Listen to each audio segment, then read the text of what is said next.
baasi darra akkamte nafti takka foodu narra ibsee nuffatti jala shaama malee bobaan olini shakkar baana malee ashaasha asha ashaasha asha asha asha asha asha foodu narra asha asha asha kabirrat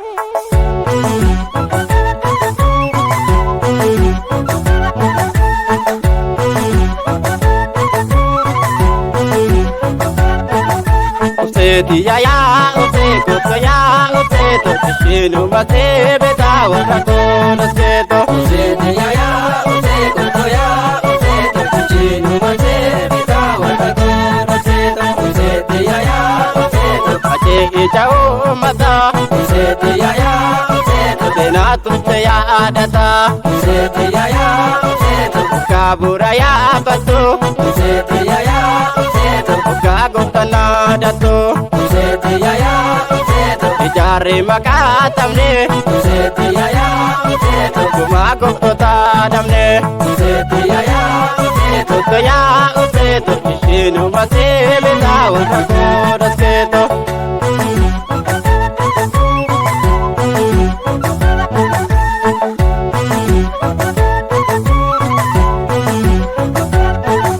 Leenca koo jette ati badhoo dhabde balangoo dhaqa yaahajee koo badde ufeetoo nafu seenaan kan keetuma badeetoo nafu dhumaan kan keetuma ashaasha asha ashaasha asha asha asha asha asha godhu narra asha asha asha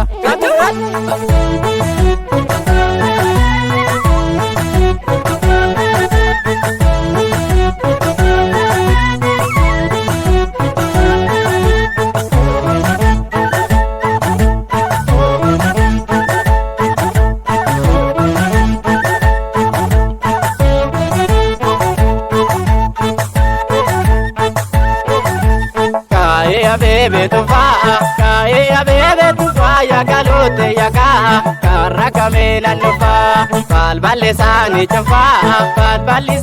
tufa ya galote ya ka karashane na nufa aje hunde sadabe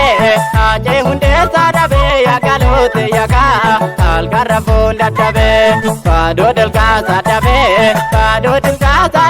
ya galote ya ka opso jere ladabe Tenja kare mokori ya galote ya ka Otala ya ragore Tenan kuveto na pu ya galote ya ka Sarindar bahe na po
Singala,